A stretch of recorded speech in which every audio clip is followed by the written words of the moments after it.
రైతు కూడా మీరు నుంచి లాభసాటి ధర వస్తుందన్న విషయాన్ని కూడా మీరు గమనించాలి.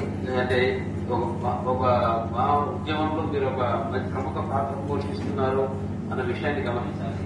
కలెక్టరేట్స్ లో వారం పెడుతున్నారు, అలా కాకుండా డైలీ మనం పెట్టే విధంగా కూడా సౌకర్యాలు కల్పించుకోగలిగితే కంటిన్యూస్ గా స్టార్ట్ అవుతుంటే తప్పకుండా మరి ప్రజలందరూ కూడా కొనడానికి ఇష్టపడతారన్న విషయాన్ని కూడా గమనించాలని చెప్పి మీ అందరికీ తెలియజేస్తున్నాం. మీరు ఒకటే గమనించాల్సింది ROSS ఈ యొక్క అభివృద్ధిని కాంక్షిస్తుందన్న విషయాన్ని స్పష్టంగా తెలుసుకోవాలని చెప్పి మీకు కోరుతా ఉన్నాం. ఎందుకంటే మీరు బాగుండాలి, బాగుండాలి అంటే ఈ ఉద్యమంలో రైతులు బాగుండాలి, అగ్రిగేటర్స్ బాగుండాలి, ప్రజలు బాగుండాలి. కాబట్టి అందరి సంక్షేమమే. కాబట్టి దేనికైనా రీజనబుల్ గా ప్రైస్ రాకపోతే న్యాచురల్ ఫార్మింగ్ ఎందుకు చేయాలన్న క్వశ్చన్ కూడా వస్తుంది. మరి న్యాచురల్ ఫార్మింగ్ చేయడం వల్ల దానికి సరైన పద్ధతి ధర మనం ఇవ్వగలిగితే తప్పకుండా రైతులు ఎక్కువ మంది ఈ ప్రకృతి వ్యవసాయాన్ని టేకప్ చేస్తారన్న విషయాన్ని గమనిస్తూ మీ అందరూ కూడా 3 days ప్రోగ్రామ్ ని సక్సెస్ఫుల్ గా అంటే మీరు ఆకలింపు చేసుకుని దాన్ని మీ ఫీల్డ్ లో వెళ్ళిన తర్వాత మీ యొక్క నేను కోరుతా ఉన్నా. ఇది ఎందుకంటే ఇవ్వడం వల్ల విన్న విషయాన్ని మీరు ప్రాక్టికల్ గా కూడా అమలు చేయాలని చెప్పి కూడా మీ అందరికీ కూడా కోరుతున్నాను. వెంకటేశ్వరరావు గారు ఉన్నారు. వెంకటేశ్వరరావు గారు అగ్రిగేటర్ గా కూడా ఆయనకు పెద్ద రోల్ ఉంది, ఆయనకు పెద్ద షాప్స్ ఉన్నాయి, పెద్ద వ్యవస్థ ఉంది ఆయనకి. కాబట్టి ఆ వ్యవస్థలో ఏ విధంగా చేస్తున్నారనే విషయాలు కూడా మీకు చెప్పడం జరుగుతుంది. అవన్నీ కూడా మీరు వినండి. స్థాయిలో ఎలా చేయాలి అన్న విషయం కూడా మీరు తెలుసుకోవాలని చెప్పి నేను కోరుతా ఉన్నా. కాబట్టి అగ్రిగేటర్స్ కి నేను చెప్పేది ఒకటే, మీరు రైతుల దగ్గర నుంచి వస్తువులు కొనండి, మన ప్రోడక్ట్స్ అని కూడా కొనండి. ఇవి నిల్వ చేసుకోవడానికి మనం ఈ మధ్య సబ్జీ కూలర్స్ కూడా పెట్టుకోవడం జరుగుతూ ఉంది.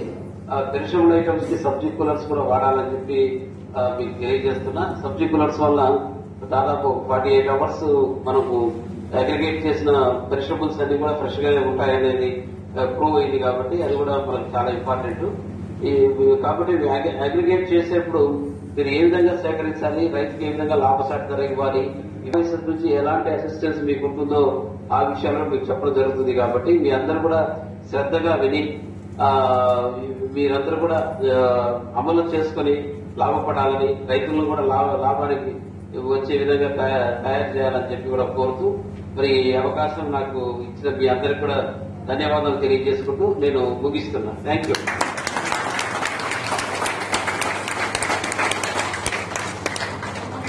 There are 2-3 districts will produce. Other will make it a mapping and touching. Second half exchanging and mapping exercise also.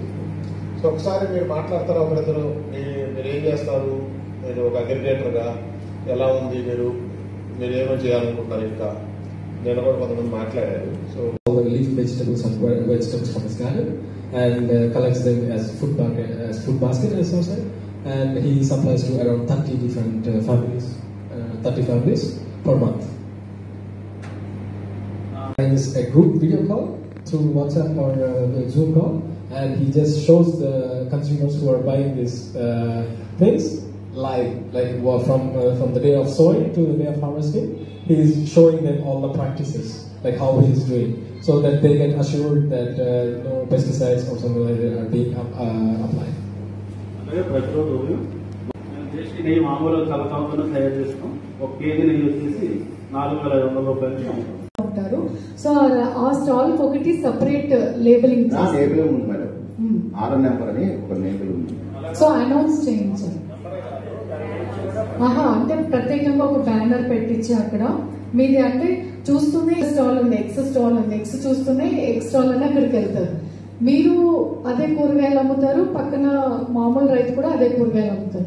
So మీకు వాళ్ళకి తేడా తెలియాలంటే మీ షాప్ వేరే కలర్ లో అన్నా ఉండాలి, లేదా మీ దగ్గర కొంచెం అడ్వర్టైజ్మెంట్ బోర్డ్ అన్నా ఉండాలి. అలా చేస్తాం. ఓకే, అది ఒకటి ప్లాన్ చేసి చేస్తాం. Thank you. ఓకే, మీరు రైతు బజార్ స్టాల్లో ఎక్కడైనా న్యాచురల్ ఫార్మింగ్ వాళ్ళు పెట్టాలి అంటే ఒక నెంబర్ ఇస్తాము. ఆ నెంబర్కి కాల్ చేస్తే మీకు కన్సర్న్ రైతు బజార్ ఎస్టేట్ ఆఫీసర్కి చెప్పి మీకు అక్కడ స్టాల్ వచ్చే ఏర్పాటు చేస్తాం. మీకు నెంబర్ ఇవ్వండి.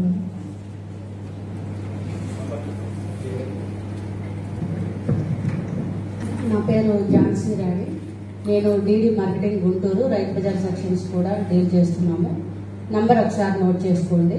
మీకు ఏదైనా క్వెరీస్ ఉన్నా కూడా రైతు బజార్స్లో ఏదైనా ఎక్కడైనా స్టాల్స్ కావాలంటే ఏ పర్పస్ మీద ఏ రైతు బజార్లో కావాలనేది మాకు మీరు రిటైల్గా ఇస్తే దాన్ని మేము ఫాలోఅప్ చేస్తాము. 9182361123.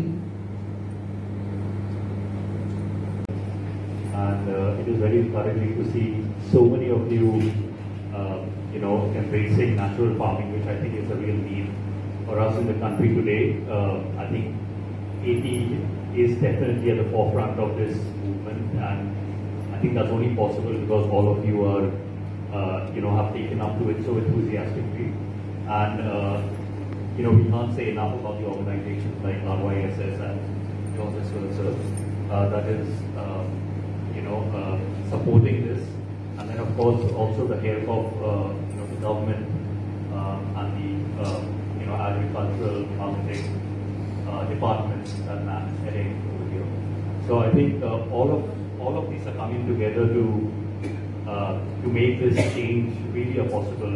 Our organization is here to look at how we are shifting the system, and I think one of the things that we do see is that system shifts are only possible when all these different parts within the system start working together as a cohesive unit, and we really have been seeing that in our field work yesterday and today. So we are really happy to be here, and it's sort of a privilege for us to be a part of this. So thank you. అందరికీ నమస్కారం. ఈరోజు చాలా సంతోషంగా ఉంది రైతుల దగ్గరికి వచ్చి నేను మాట్లాడడం అనేది ట్రైనింగ్. ముఖ్యంగా మనం అందరం గమనించుకోవాల్సింది ఏంటి అంటే మారాము, ఎక్కడైతే కెమికల్స్ ఫర్టిలైజర్స్ ఎక్కువ వాడుతున్నామో దీనివల్ల ఇటు మనుషుల ఆరోగ్యం కానీ ముఖ్యంగా మన భూమి ఏదైతే సాయిల్ ఉందో సాయిల్ ఆరోగ్యం రెండు దెబ్బతింటున్నాయి. ఈ రెండింటినీ బ్యాలెన్స్ చేయాలి అంటే మనము ప్రకృతి వ్యవసాయం వైపు ఖచ్చితంగా మారాలి అనే ఉద్దేశంతో RYSS వాళ్ళ ట్రైనింగ్ ప్రోగ్రామ్స్ అనేవి పెట్టడం జరుగుతూ ఉంది. అయితే మనకి కోవిడ్ తర్వాత అందరికీ చాలా బాగా అర్థమైంది ఆరోగ్యానికి ఎంత ఇంపార్టెన్స్ ఇవ్వాలి అనేది. అవునా కదా? రోగాల బారి కానీ పడకుండా ఉండాలి అంటే ముందు ఆహారం అనేది చాలా చాలా ఇంపార్టెంట్. ఎప్పుడు కషాయాలు తాగని వాళ్ళకు కూడా కషాయాలు తాగడం మొదలు పెట్టారు. కషాయం అంటే ఏముంది? అదేమన్నా మనము కొనుక్కొని వచ్చి చేసేదా? జ్యూసా? బయట నుంచి కొనుక్కొచ్చేది కాదు. ఇంట్లో ఉన్న మన దినుసులు ఏదైతే ఉంటాయో అవన్నీ నీళ్ళల్లో వేసి కాచుకొని తాగేవాళ్ళం. అంటే ఏంటి? Natural remedy. అంటే ప్రకృతి మనకి ఇచ్చినవన్నీ మనం న్యాచురల్ గా వాడుకొని మనము క్యూర్ చేసుకున్నాం. ఇప్పటికి కూడా చాలా మంది ఇళ్లలో కంటిన్యూ చేస్తున్నారు. అది మా ఇంట్లో కూడా కంటిన్యూ చేస్తున్నారు, మీ ఇళ్లలో కూడా చేస్తుంటారు. బయట మన ఎవరైతే మీరు పండించేవి తింటారో వాళ్ళందరూ కూడా చేస్తూ ఉంటారు. అయితే ఈ ప్రకృతి వ్యవసాయం అనేది మనకేమి కొత్త కాదు, మన పూర్వీకులు చేస్తా ఉన్నదే.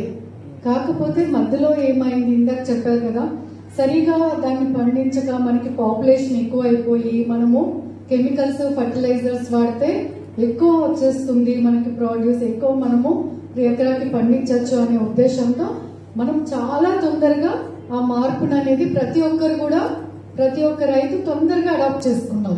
అది కూడా మార్పే కదా.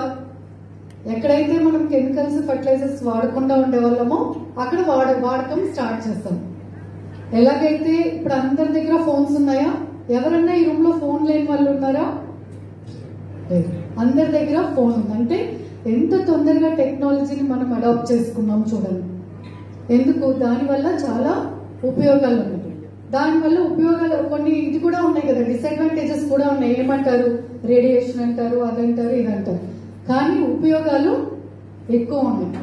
అంటే ప్రతి దానికి కూడా నెగిటివ్స్ పాజిటివ్స్ రెండు ఉంటాయి. అలాగే ఈ ప్రకృతి వ్యవసాయం కూడా దీంట్లో 99.99% పాజిటివ్స్ ఉంటాయి.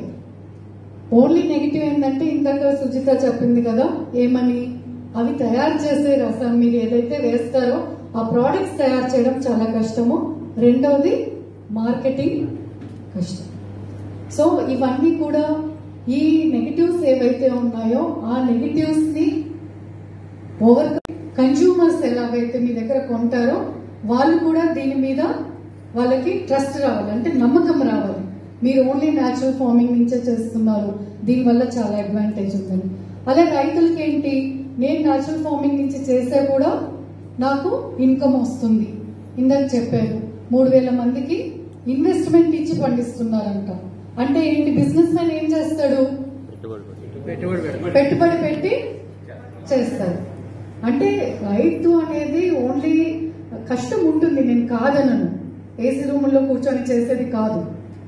కానీ ఆ కష్టాన్ని కూడా మనం బిజినెస్ లాగా చేయొచ్చు, రకరకాలుగా చేయొచ్చు అనేది మనకి అవగాహన వస్తూ ఉంది. కాబట్టి ప్రతి ఒక్కరు కూడా ఈ ట్రైనింగ్ అనేది, నేను ఇది ట్రైనింగ్ అన్నాను, మీకు మీరు నాలెడ్జ్ షేరింగ్, అంటే మీకు వచ్చిన ఐడియాస్ మీరు ఎలా ఉపయోగిస్తున్నారు, ఏవి సక్సెస్ స్టోరీస్ అయ్యాయి అనేది మీరు షేర్ చేసుకుంటే మిగిలిన వాళ్ళు కూడా మీరు కూడా వాటిని యూజ్ చేసుకోవచ్చు. అదేవిధంగా అంటే నాకు ఎందుకంటే రైతుల్లో మనము ఫేస్ లో ఆనందం చూస్తే, నేను జాయింట్ కలెక్టర్ గా ఉండేదాన్ని అనమాట. ప్యాడీ ప్రొక్యూర్మెంట్ చేసేవాళ్ళం కృష్ణా జిల్లా వాళ్ళు ఎవరైనా ఉంటే. ఆ ప్యాడీ ప్రొక్యూర్మెంట్ చేసినప్పుడు ఈస్ట్ గోదావరిలో కానీ ఆ రైతుకి అమౌంట్ పడుతూనే ఆ రైతులు చూసే సంతోషం, అంటే మేము ఎంత తొందరగా ప్యాడీ కొంటాము, ఎంత తొందరగా మీకు అమౌంట్ వస్తుంది అనేది ఆ సంతోషం చూస్తే చాలా డిఫరెంట్, ఎందుకంటే మీకు రిజల్ట్ వచ్చేస్తుంది. అదేవిధంగా మీరందరూ కూడా ప్రతి ఒక్క రైతు కూడా ఎంటర్‌ప్రెన్యూర్ అవ్వాలి.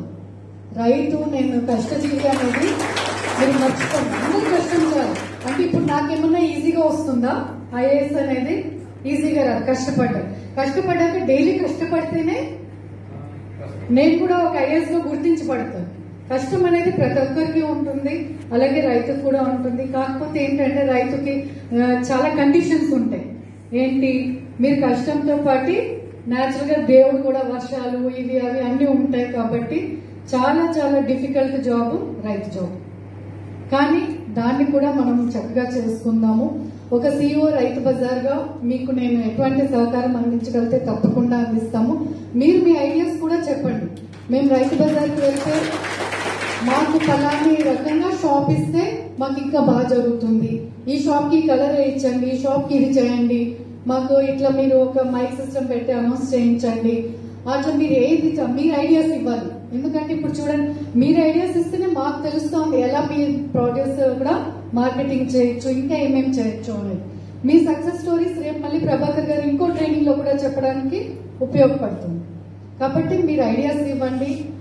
నేను కానీ మా టీం కానీ we are ready to support natural farming ని సపోర్ట్ చేస్తాము. అదేవిధంగా ప్రజల ఆరోగ్యాన్ని కాపాడుకుంటూ రైతుకి లాభం కలిగించేటట్లు మన భూమి సారవంతంగా ఉండేటట్లు కూడా మనందరం చేసుకుందామని మనవి చేస్తూ థ్యాంక్ యూ సో మచ్.